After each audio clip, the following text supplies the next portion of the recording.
Hello, friends, and welcome to Worldbuild with Us, the podcast where we create fantastical worlds with help from you, our listeners.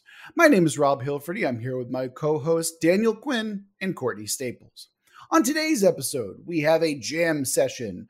Anyone who's followed the podcast long enough knows that for these episodes, we roll some dice at random and create a world whole cloth.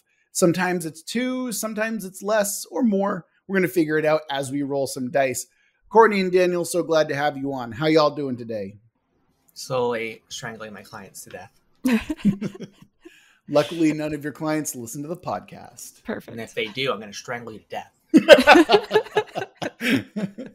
We might have to cut that. But if you want to become one of Daniel's clients, you can always go to our website, worldbuildwithus.com, and submit a prompt and your information. Or if you just want to, submit a world building prompt and have us build your world, the website's good for that too. If you want to follow us on Twitter, we're at Let's World Build. You can also come join our Discord, hang out with us, and chat with us directly. Or if you're feeling particularly generous, you can always give us money over on Patreon.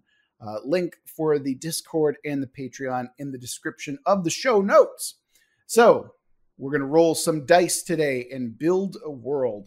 Now, first things first, we've got to establish a genre of the world that we're building in, and that's going to be weird fantasy. And the theme that we're going to be focusing on within this weird fantasy world is going to be mystery. Oh, okay. And the first thing that we're going to be focusing on within this world is going to be a relic. So we've got a weird fantasy world focused on mystery, focusing on a relic.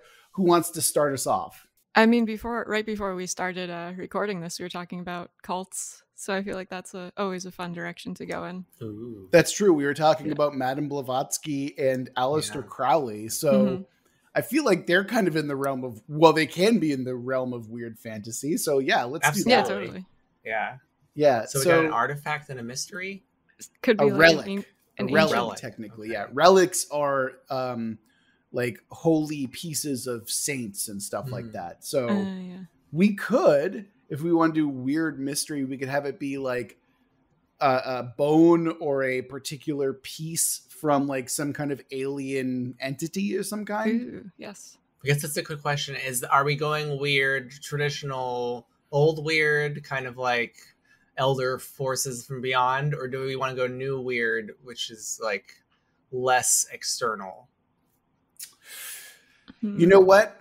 I'm much like Aleister Crowley. I'm willing to stay open. So let's kind of start with weird as a base, and then I'm sure that we'll find a direction that we can move in. Maybe we can make it new weird as we go. Yeah, I think that's a good idea. So I like the idea of it being a body part of something from the past. Yeah. Could it be like an eyeball? I'm down with an eyeball. I would like to throw in the caveat that this thing does not look like a traditional eyeball at all in any way. And could it be like an incarnation of a mystical like third sight from this being? Like a third eye kind of thing. Yeah. That'd be cool. Like it's a manifestation of the third eye. That's really cool. And not only that, but I imagine that it's like to believers, that's like the thing that keeps them going. It's like, that's the third eye. I can achieve that, that type of thing. It's aspirational, but of course they want to have one. Yeah, well, we have to maintain the idea that there's mystery involved with this world though. So the theme's going to be mystery. How do we kind of incorporate that? There's a million ways. I mean, we're already dealing with cults. So there's already a level of mysteriousness and secrecy that has to be involved. I mean, it could be that they don't truly know what the eye came from. Like they sort of made something up. They think it's some sort of like benevolent god, but is it? Oh, what if like it's closed, right? And when the right person comes before it, it will open. Ooh. Oh, there you go. Yeah. And then of course, much of the story is trying to find someone, like some messianic figure or something like that. That's what the cult wants. They want to find the one who can open the eye.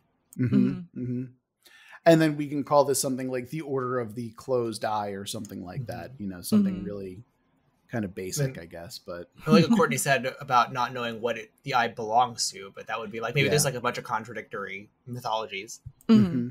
Also, speaking of what Courtney was talking about, I would like to inject a little bit of I want to remove some of the morality behind their thinking, because when we're talking about like esoteric cults and stuff like that, in my mind, I like to think that to this cult, there's no such thing as divinity, or rather there's no such thing as good and evil necessarily. So they don't see this as a benevolent God, but rather they're just, this is a relic of some being that exists on a higher plane of existence. And it is jealous and kind, and it is spiteful, and it is, you know, it's everything all in one. It's a matter of how it manifests and whatnot. So maybe they kind of worship it more for like its power or its knowledge rather than a sense of good and evil. Well, like we were saying, we can also just be like, it can be like proof of the strange, of the spiritual, you know, like maybe this world is fairly mundane otherwise, and this thing existing is enough where it's like, oh, we're going to blow the whole thing wide open. But then again, now we're kind of moving away from the fantasy aspect. So I'm not sure how much I like that idea. I wonder what sort of fantasy world is this set in? Is this like a medieval fantasy, a steampunk fantasy, an urban fantasy? Because that would determine a lot of how they operate as a group.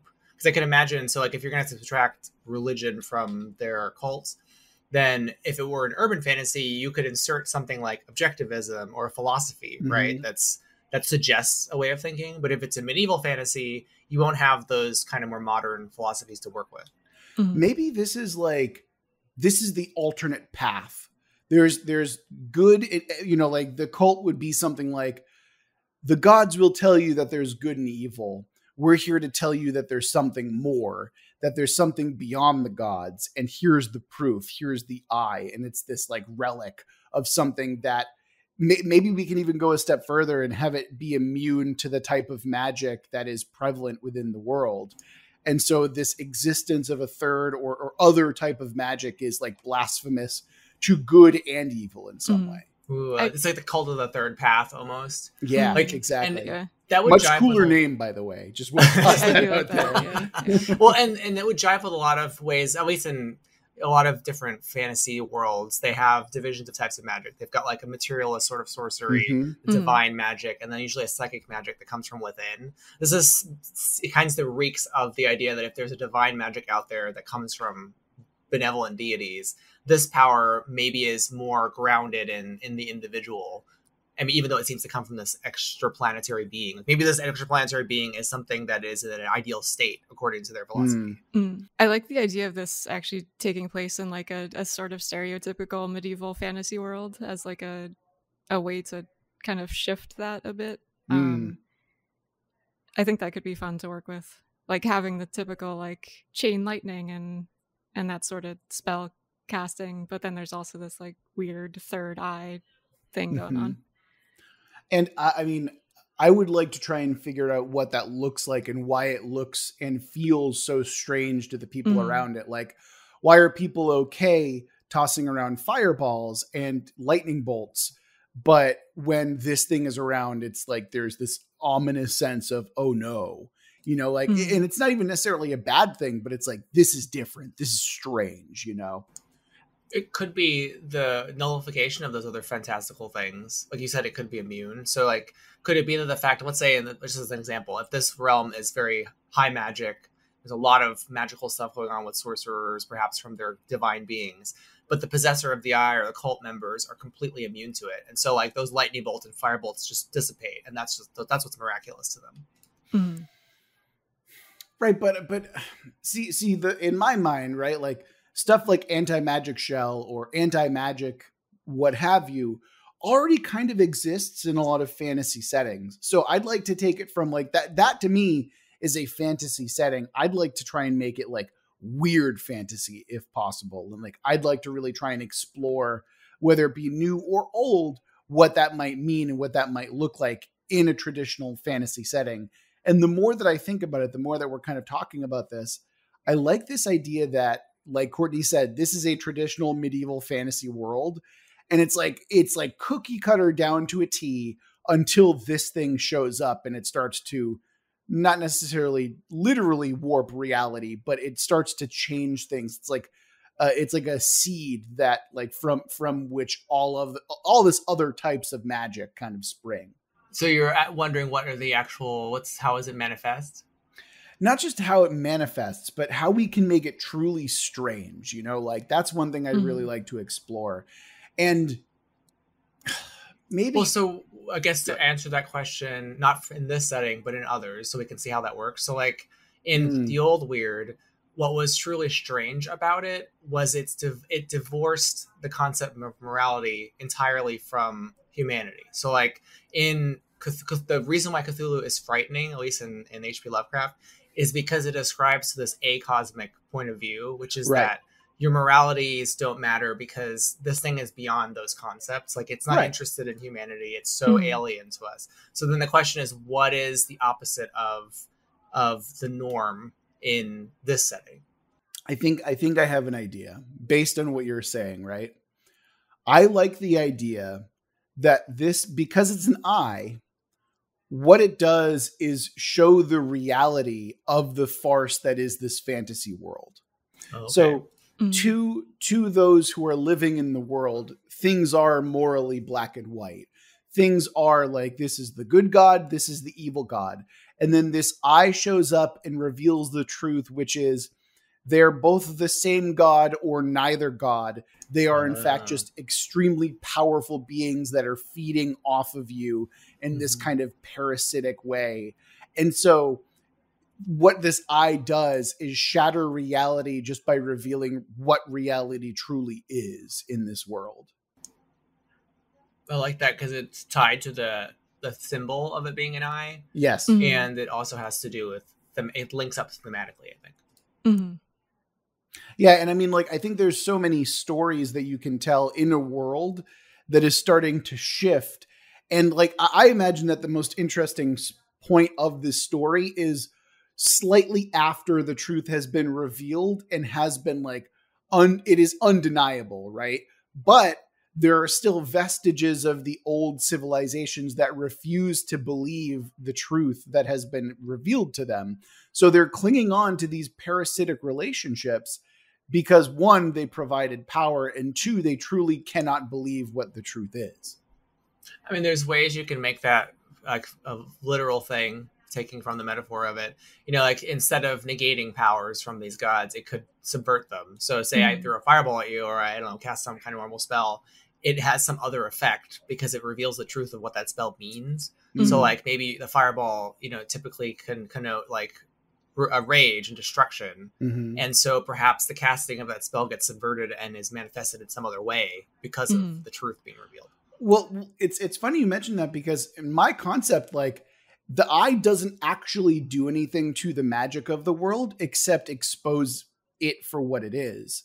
And in my, like, when you say that it like shows what magic does, I like that a lot. Like, I think that there's something to be shown where it's like, it shows the consequences of what it means to toss around a fireball, right? Where it's like, when you use this spell, you're causing some like alcoholic to beat his spouse, you know, like that type of thing. Because that's what I mean, like some weird effect that reveals what it means, you know?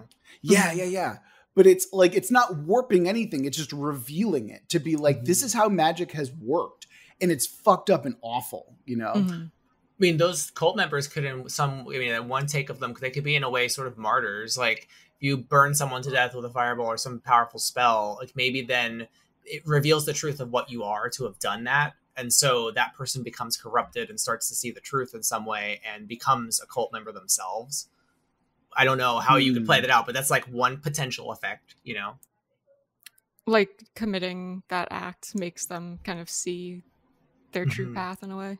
Yeah, like maybe because they've had an exposure to the cult or to some kind of interaction with the cult, you know, it reveals what they actually are, and they slowly degenerate into a cult member themselves, seeing the truth or ascend, depending on your perspective, I guess. Well, I think that one of the themes that I'd really like to play with as well is, you you know, the truth being horrifying, like the reality being too much for people to handle. So if you're an archmage, right, and you've been casting spells and doing all of this, all of these, like, you've been doing it your entire life. You've been learning to wield magic for your entire life. And then you're told that every time you do so, you're essentially costing someone something that you don't see. It's kind of like there's like the red, like the box problem. It's that thought experiment where would you press, you know, a button that would kill one person in the world at random for X amount of money. Mm-hmm. That to me, like, we can take that and just expand it to, that's how magic works in this world, you know, like, but not to such an extreme, but like, that's the equivalent. Yeah, I could picture a scene of like this archmage going and confronting one of the cultists who's perched himself somewhere near the society, and the cultist himself is just like some rag-ridden nobody at the top of a hill, and the archmage intends to totally destroy him, but the encounter with him is what causes this crack in his understanding of his own reality. Yes. And maybe he does destroy him, but the consequences leak out as the truth is revealed from encountering this cultist. Or he just comes to understand and accept what has happened. And that's where you see the kind of degradation of who they are as a person. Right. Yeah, like maybe things are revealed to him now slowly. Like his eye opens, or this cultist opens. Yeah. When he destroys this cultist, the eye opens upon him, you know. And I think that from a writing perspective, what I would really like about something like this setting is that it doesn't necessarily have to be about the action. I love stories that are like the most riveting, thrilling thing is just a serious conversation that happens in it. You know, like we were talking about Paul Thomas Anderson movies earlier, and There Will Be Blood is one of my favorite movies. And it's because of those intense, like philosophical questions and conversations that they have with like the people have with one another. And it's like, we could have the weird fantasy equivalent of that in this setting, you know? And another thing too, to kind of bring it back into the mystery, like, that's true, category is like, what if, like, is this actually the truth that they're seeing, or is it just another like illusion of reality that's now being imposed upon them through this relic? The eye might actually not have any powers, you know? Right? Yeah, it could be just some weird like alien thing that messes with their perception of reality further. Or like maybe there are no gods, but this thing isn't a god either, and so they're just revealing what is the case for themselves because there's a false prophet from the cult, you know? And now we're dealing with themes of faith, because realistically, that's what that, you know, like the clash of faith really comes down to here, you know, is the doubt, whether it be the cultist or, you know, someone of a quote unquote true religion or true faith, you know, like the doubts are where things start to creep in and start to things get interesting, basically. Well, I think we've got a good established setting. And so now we get to do the thing that potentially messes everything up or makes everything really interesting by rolling the twist. So let's see what that looks like. Oh, on second thought, make it a happy ending. So it's the opposite of weird fiction. God damn it. I know, but that's how the twist list works, Daniel. So now we've got to figure out how we make all of this a happy ending. Well, I would also wonder, does happy ending can be interpreted from the perspective of the genre, though, right? Daniel, don't you do this. Don't you, from my perspective, the Jedi are evil, this shit. Well, I don't mean that, but it's like, I feel like happy ending in fiction means a satisfying narrative conclusion. Right? Not everyone dances off into fairy fields. And we have played tabletop role-playing games together for years. How are you not a rules lawyer? Like, how did this not come out? I actually like to get rid of as many rules as I can. All right, so I'm willing to hear you out. What are you thinking for something like this? Well, so I don't have an answer to that yet, but I'm thinking like, okay, like if we always with these principles try to observe all of the things on the table, right? We don't want to toss one out because some other, like, so for example, if I said there are kittens in this realm and your tenet was there are no kittens, we'd have to find a middle ground, right? So what this is telling me is we have one end, weird fiction, which typically doesn't have happy endings, and then we have a mandate to make a happy ending. So what's the middle ground is my question. Well, just because it's not typical doesn't mean that it can't be done. I'd like to point that out first and foremost. Second of all, you more than anyone else, Daniel, understand the exception to the rule of tropes and genre. So I would like to argue that we can still have all the trappings of new weird and weird fantasy while also keeping it within the realm of a happy ending, you know? Okay, well, we'll see. We'll see if we can do that. Why do I feel like you're puffing out your chest right now? Like... I just am skeptical because like if the happiest quote unquote in the traditional sense of happy ending I could imagine is like the investigator doesn't die at the end, but he's driven to madness. Like that would be pretty good for a Cthulhu story. Sure. Well, this is new weird. This is not necessarily Cthulhu, but so I hear you. But I think that therein lies the fun and therein lies the challenge. I think that we can do something that is interesting and still adhering to new fantasy or new weird and weird fantasy. Courtney, what do you think about that? No, I agree. I think there's a way to sort of inject some happiness in. And of course, there's always the trope of like the power of love conquers all sort of thing. And I definitely don't want. Yeah, I'm gonna also veto that shit real hard. Fine. So actually, I have a potential idea, right? So why, Daniel? What if we made the ending okay, but give it a happy ending, just not for the main character? How does that sound? Yeah, I mean, like if maybe there's a sense of progress can be a happy ending. Yes. You know, like yeah, it could even be like a sacrifice that makes the world a better place in some way. That's like, kind of my thinking is that this is greater good levels of thinking here. Because if this cult is already thinking beyond morality of good and evil, it's probably already thinking, well, they're not going to get this and we're probably going to be misjudged. So I'm not living for my current generation or my peers. I'm living for the generations that are to come. Well, if we're looking to move things forward, I mean, on the big broad scale, like we were saying before, Courtney, like a happy ending could be realizing there is no grounded truth. Like it might seem horrifying, right? And that's the point of it. But to know that the gods don't have ultimate power and neither does the eye. Like you could have an ending where the character gets to the eye and finds out that it's hollow and it was man-made or something. You know, like that would be a revelation, sort of.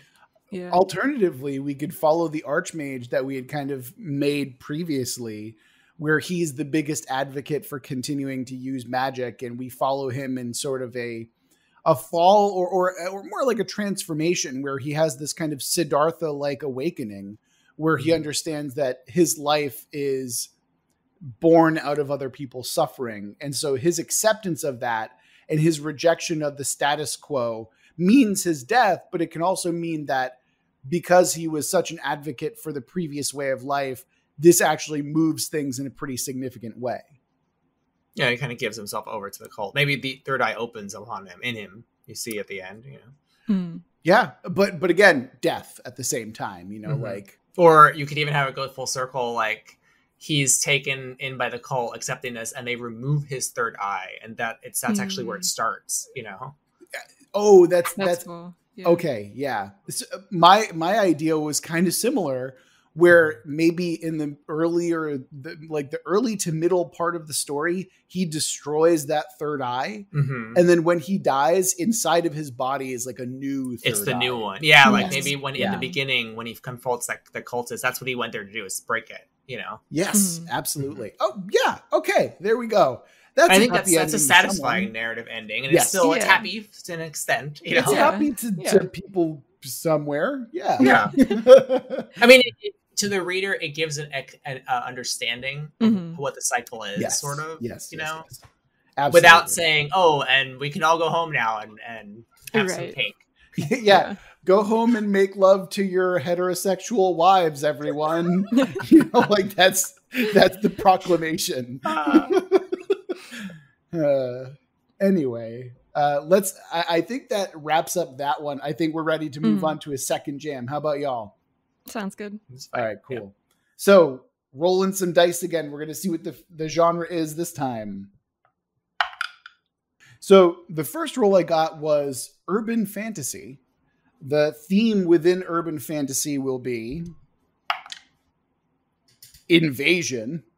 And the thing that we're focusing on is a hero.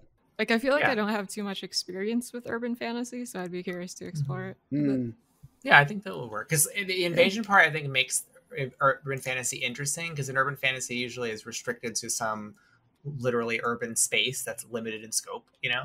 In my mind, urban fantasy isn't just about like the city necessarily, but also like it has a lot of themes of this is a modern day setting and there is a hidden world that is kind of underneath it. You know, like think your Buffy the Vampire Slayers, your Harry Dresdens, your Supernaturals, you know, like that's what I think of when I think of urban fantasy. There's also a series that I had a friend recommend to me called The Iron Druid, but I have not actually read that yet, so I can't comment on whether or not that's good. Yeah, I think the reason why I think the theme is it that we rolled a theme. The theme was invasion, yeah, yeah, because it's like it's a direct opposition to what urban fantasy is, which is cool because then we have to make them work together. What do you mean by that? Because I can see a bunch of invasion stories or themes that work within urban fantasy. Well, I mean thematically, right? So in urban fantasy, I mean is in a local space. So whether it's a city or some closed off space, and it's usually the story takes place in the confines of that, and it's in a certain time period, like a modern time period. And what invasion says to me is like this is something external to that space, right? So you're interfacing these two concepts, which is I think what we need, you know? Yeah, I mean, I think the obvious thing that we can go with is the fantastical is invading the mundane. Right. So I would actually like to try and avoid that if possible. Right. Yeah. Because I think that's everyone's go-to. It's like, oh no, the fantasy world and the it's like a literal take. Yeah. It's like, come on, like no, let's go a little bit deeper. Let's think a little bit more thematically. I think it'll be nice if there's like a way of thinking or a cultural practice that's invaded by something else. You know? Yeah, I think that's a more like it can be something like the British invasion, like of the 1960s, where it's a cultural shift. But I think like something like that would be interesting to kind of explore, and like maybe it's a cultural sense. Maybe there's something that's shifting within the culture, or something that's changing in the world. I don't know. What do you guys think? I do like the idea of it being like a more cultural or technological thing. Like if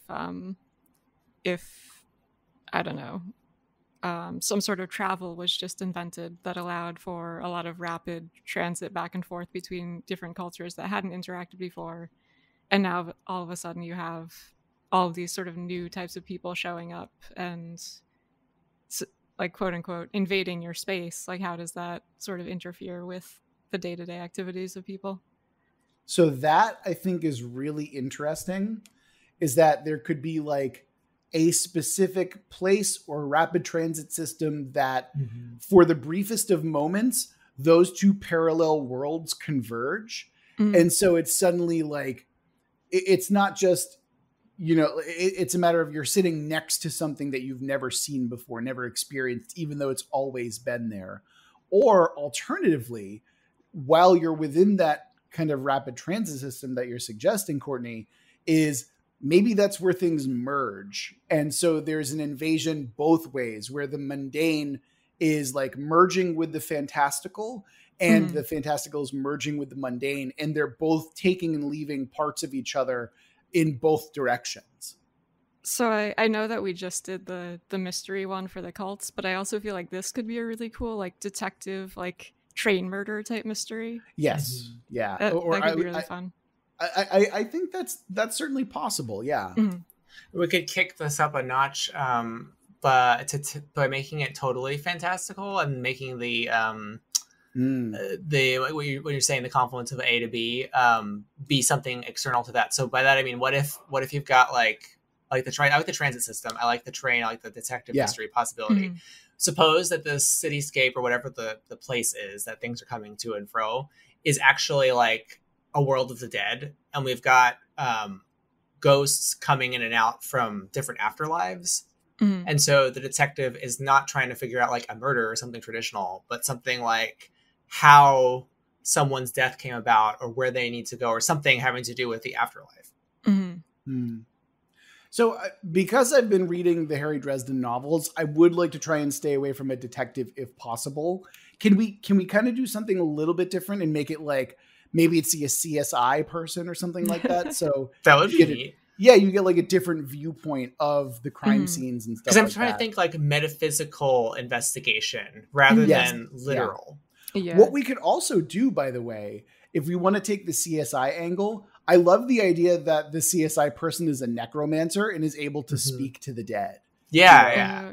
I've actually been watching Pushing Daisies recently. Oh, I love that show. Yeah, I heard that was good. Yeah, it's very like whimsical and cute and romantic, but yeah, it's very sweet and yeah, the premise is the main character has an ability where he can touch something that's died and basically communicate with it for a limited amount of time.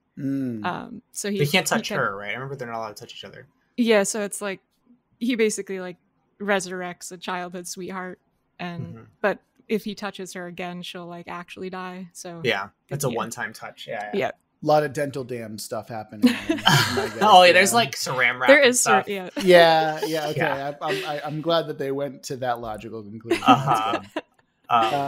But yeah, okay. So let's kind of take that then, and maybe we can divorce them from like a police power structure in general, and have them just be a necromancer who speaks to the dead.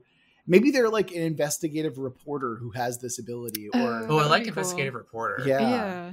Because because then you're literally trying to dig up the dirt in order to get the scoop, which means that you're like literally digging up dirt to get to the bodies and get their side of the story. You know? Do we have any interest in a Planescape-esque kind of like this is a metaphysical landscape, like this is already a place of the dead, or do we want it to be we're alive and we're talking about the dead? I like the idea of like a mirror world of some kind. I think that that's a popular trope for a reason.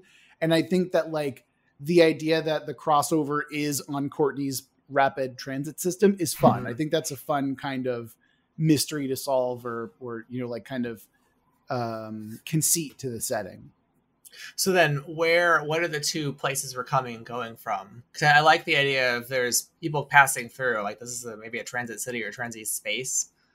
Are they passing from another realm or another form of life? Or because you said if they're speaking to the dead, then that means people are alive, right? So right, but maybe that's like kind of separate from the invasion angle that we're kind of getting at. Maybe that's just like we've figured out that is what the protagonist or the hero that we're focusing on can do and does. Okay. What if the invasion is like transit, but it's transit in the afterlife, right? So you've got this reporter who can speak to the dead, and they see all these vagrants and travelers coming into their city, but they're seeing them not in the living, but in the dead. And so the idea is that I'm picturing a she for some reason. She has to like do all these investigative like reportery work, but the people she's talking with are ghosts that are entering the city or undead who are entering the city. So the rest of the mundane urban world, like they don't see these travelers. It's business as usual. But for her and whoever she's connected to, they're actually investigating this influx of dead travelers, dead tourism. I love that idea. Yeah. And I have an idea that I kind of want to go with. So when you say rapid transit, everyone thinks like a train or something like that. Yeah. Maybe she just goes to bus stops or bus malls. Yeah. And it's like people in death are waiting for the death bus to come and drive them to the afterworld. And like how boring and mundane and slow like that whole process is. It could be like Dead Like Me kind of dry sense of humor. Have you guys seen that show? No, I've heard of it. I've not seen it. This is like so Dead Like Me. They're grim. The characters are grim reapers who interact in the world of the living, usher people over to the dead. So they have scenes like that where someone just dies and they have to like say, "All right, you're dead. Here's the deal," and they carry you over to the afterlife. Oh, that's like The Good Place. Yeah. I'm also picturing like the waiting room scenes in Beetlejuice. Yes. Where they're just kind of like sitting there doing that, and there's like these weird creatures, but they're all just kind of like, well, gotta wait for the next like 100 years to get my appointment. And I think that like the investigative reporter has a fairly easy job because it's like, look, I'm here for the next 75 years. I've got to kill the time somehow. I'll tell you my whole life story. That's fine. Right. And then of course you can have like the character who it's like, I've never been able to talk to this one person. They've got a reputation. And then it's like 3 or 4 books into the series, they finally get to know what their deal is, you know, like that type of thing. I just wanted to toss that in there. Yeah. Oh, and because Courtney, you talked about a mystery, right? And investigative reporters, that's what they're trying to solve. So, you know, either she's trying to figure out why there's a sudden influx of dead, or maybe that's normal in the city, or she's trying to find something among the dead, which would drive her as her character, you know, into action. Yeah, and not only that, we could really go in any direction when it comes to stuff like that, right? Where we can make it a political thriller if we really wanted to, you know, where there's a bunch of, actually, you know what? If we roll the twist, that might tell us what direction we might want to go with in terms of the story. So let's roll the twist and see what happens. I'm trying to think. There's this book called Illuminatus, I think, which had this concept where you could see special encoded messages in tabloids, like every other word, I forget what it was called. And it's just reminding me of that. All right. So our twist for this setting, this has all happened before. I mean, it seems to me if it's the influx of people, maybe this has happened before, the sudden influx, like this overflow of dead into the city. You say overflow, Daniel. I think I have an idea. Maybe the invasion isn't an invasion. Maybe the death bus has just stopped coming for some reason. Yeah. And so there's it's a pile up. Yeah, exactly. It's like, it's something as like there's a traffic jam in hell or heaven or whatever in the afterlife. And then it's like, okay, well, there's all these dead piling up. What's happening? The city's starting to go crazy, you know, like that type of thing. My gosh. That means so I'm thinking that this reporter girl, ever since she was young, she could see the dead. Yeah. And so she's noticing this happening. So that's why it's spurring her to action. She's like, why are there like 37 people at the bus today? Yeah. Normally it's just one ghost. And I talked to them when I was a little kid. I would talk to them when I get on the bus. Now it's like 37. I'm 30 years old. And I've never seen this before. Yeah, that's a really, and then maybe it can be like a bad omen or something like that, because like the last time I saw this, like my parents died or something like that. And you can make it have that because she's really seen it before. Personal. Yeah, exactly. It's like, or if we really wanted to go like kind of cheesy with it, it's like the last time this happened, it was 9/11 or some dumb or something. Yeah. Or maybe, and you could take it in dark directions too, like to your 9/11 point. The last time she saw that was just prior to 9/11. Oh, yeah. It could presage, the future. Maybe it's like, that's a disaster is going to happen in the city. That's why she's seeing so many dead. And the dead she sees, the people. Oh, this is one alternate history tangent. Like the dead she sees are people that are soon to die, and so the massive influx of dead in the city for her means, oh boy, a lot of people are going to die soon. Yes. Tangent, of course. That's like no. That's good. I like that. There's a lot that we can do with that. Also, the twist is so easy. It's like, wow. I know. That was fucking nailed it. No problem whatsoever. This would be a fun novel. I think this would be a fun novel to write. Because you already have a character, and a very simple concept, And not only that, you could easily run something like this in, like, say, City of Mist or something like that, where, if it's a premonition, then that's a really great story to tell as well. But if it's not, you can go in an entirely different direction with it as well, where, like we said, it could be a political thriller, It could be something like... Could be off Buffy the Vampire Slayer kind of series, Oh, it could totally be a Buffy the Vampire Slayer series, for sure. I'm picturing the bus drivers to the afterlife, like, going on strike for better wages. That's great. Oh, could that's be like great. a labor just like dispute. a very mundane, like, we're just striking for workers' rights. That has Terry Pratchett vibes to it, I think. But I'm not against that. I mean, the closest thing to the future dead sort of thing is the Mothman prophecies. It's similar to that. Yeah, where he's like a harbinger of doom. Right, and so that there's a disaster that's going to happen. That's what they're seeing. See, I've been trying not to bring up, what's it called? Our younger listeners will never remember a time where newspapers were a thing. But do you guys know there was an old TV show? I can't remember what it's called. It's like Late Edition or something like that, or Early Edition. That's what it's called. Where this guy would get tomorrow's newspaper.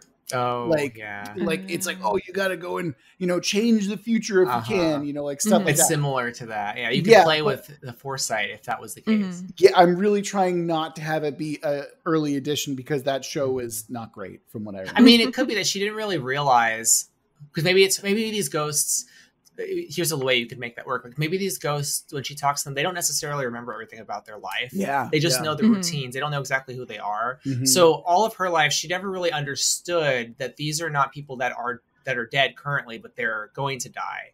And so as she gets older, becomes a reporter and learns how to really correlate information and figure out stories, she's starting to realize, oh, this particular person, I pinpointed who that actually person is, and they're alive. And that would be the turning point in the story. Then she's like, holy crap. Can I be a Hollywood hack real quick? Sure. She notices when she sees her own body. Oh, yes. Oh, I love it. I just wrote a John Grisham. No, I just wrote a Dan Brown novel. Oh, let's just pack it up, guys. We're done here. Good one. Good one. Close that book. Oh man, yeah. So again, that's not so bad though. I would love that twist in the book. That would be great. No, I know, but it's like I feel like a hack saying it's that. Obvious, but like, it's beautiful. Like I didn't think about it. That's great. Yeah. Okay. Well, again, you'll see my bestseller on the shelves within a year. Man. Guys, I think we're at the point. I think that's good. I think that those two worlds, even we got different flavorings of fantasy, but very different flavorings of fantasy. The other one's a little darker. Yeah. The first one's definitely a little bit darker. This one could be fun, I think. It could be written in a lighthearted sort of way. Absolutely. Yeah. 100%. I just started playing Paradise Killer on my computer, and it's like like a mystery detective thing, except it's extremely anime, and I can picture it. It's just like very, very weird and overblown, and the world building is nuts. You already said anime. I don't know what anime is like an unfettered smorgasbord in a Florida restaurant. It's kind of the id of like genre, like where it's like, oh, you want to do that? Crank it up. Like, just like, it's like the id on methamphetamines is what it is, a lot of the time. And like, some people are there for it. I'm one of those people. Some people aren't. And mind you, like, before we get like letters and stuff, like not all anime is like that, obviously. No, just a lot of it. But yeah, a lot of it is over the top, and that's totally fine. Like that's kind of what most people are there for. Not everyone's going to watch like Sing Yesterday for Me or something like that. That's not what people are normally there for. They're there for punch ghosts. They're there for rubber pirates. That's what they're really into anime for. But that's whatever. I love anime too. Well, all those diatribes aside, the jam session, another success. I always love doing the jam sessions with you guys. And that'll do it for this week's episode of World Build with us. Remember that if you want to submit your own world, if you're sick of us jamming out, you can always go to our website, worldbuildwithus.com, and click on the Submit World link, where you can tell us what kind of world you want us to build, and we will do it for you on the air. If you just want to follow us on Twitter and the socials, you can go to @Let'sWorldBuild. You can also come join our Discord and chat with us on a fairly live frequency. Or if you're feeling particularly generous, you can always go to our Patreon and give us money for how cool we are. If we're the coolest and the strongest, give us money. Remember that we love you very much, and we're going to get through this together. Until next week.